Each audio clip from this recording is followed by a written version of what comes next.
পিঞ্জর সিনেমার ট্রেলারটা দেখলাম, এক কথায় দারুণ একটা ট্রেলার হয়েছে। এই ছবিটার যে বিষয়বস্তু, যে কনসেপ্ট, সেটা আজকের দিনে দাঁড়িয়ে এত প্রাসঙ্গিক যে মেকার্সদেরকে এবং ছবির ডিরেক্টর ডক্টর রুদ্রজিৎ রায়কে সত্যি কুর্নিশ জানাতে হয়। এবং একই সঙ্গে কুর্নিশ জানাতে হয় ছবির মিউজিক ডিরেক্টর মমতা শঙ্কর ম্যামের সুপুত্র রাতুল শঙ্কর। তার কারণ হচ্ছে ছবিটা যখন ট্রেলারটা শুরু যখন হচ্ছে তখন যে বিজিএমটা শুনতে পাচ্ছি, যেটা ছবির সোল বা ছবির টোনটাকে বিউটিফুলি এনহ্যান্স করছে। তো এখানে আমরা বেশ কিছু মানুষের গল্প দেখতে পাচ্ছি, ভিন্ন ভিন্ন গল্প দেখতে পাচ্ছি। একদিকে দেখতে পাচ্ছি ঈশান মজুমদার এবং শাগনিক মুখার্জি, তারা যৌথভাবে বেআইনিভাবে তারা পাখি বিক্রি করে, পেটের দায়ে তারা চাইছে না তাদের পাখি বিক্রি করতে হচ্ছে, তারা একটা খাঁচায় বন্দি যৌথভাবে।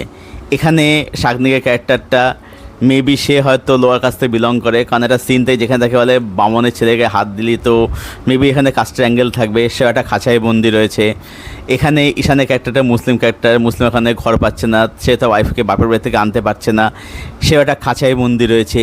এখানে জয় সেনগুপ্ত মল্লিকা, তার একটা মল্লিকা ব্যানার্জিরা তার একটা কাপল, এবারে জয় সেনগুপ্ত মল্লিকা ব্যানার্জির উপরে ফিজিক্যালি টর্চার করে, তাকে মারতে করে। মল্লিকা ক্যারেক্টার যেখানে একটা ছেলের সাথে একটা ইমোশনাল সম্পর্ক তৈরি হচ্ছে, এবং একটা সাথে দেখা যাচ্ছে মল্লিকা ক্যারেক্টারটা সে যার সাথে সম্পর্ক হয়েছে মেবি তার সম্পর্কটা ভেঙে যায় বা ছাড়াছাড়ি হয়ে যায়, যেখানে সে পাখি কিনতে যাচ্ছে, কতলা পাখি খোঁজ করতে যাচ্ছে।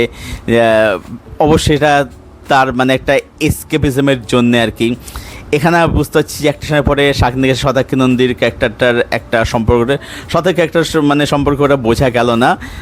মেবি দেখে মনে হলো, সিনটা দেখে মনে হলো যেহেতু কতগুলো বাচ্চা বসে খাচ্ছে, দেখে মনে হলো সে কোনো আশ্রম স্কুল এরকম কিছু একটা চালায় হয়তো, ঠিক আছে, বাচ্চাদের নিয়ে সে থাকতে ভালোবাসে। তো বোঝা যাচ্ছে যে এখানে প্রতিটা চরিত্র যারা রয়েছে সবার সময় একটা কানেকশানরা থাকবে, যেটাকে বলা হচ্ছে হাইপারলিঙ্ক স্টোরি টেলিং। এবং একটা সময় দেখবেন যে জয়শঙ্কর ক্যারেক্টারটা মেবি সে তখন অ্যাক্সিডেন্ট ওখানে প্যারালাইজ হয়ে যাচ্ছে, দেখবেন সে মাথায় ব্যান্ডেজ বেঁধে বসে থাকে আর কি, ঠিক আছে, এবার তাকে খাইয়ে দেওয়া হয় আর কি, স্যুপ বা সামথিং যে খাইয়ে দেওয়া হয়।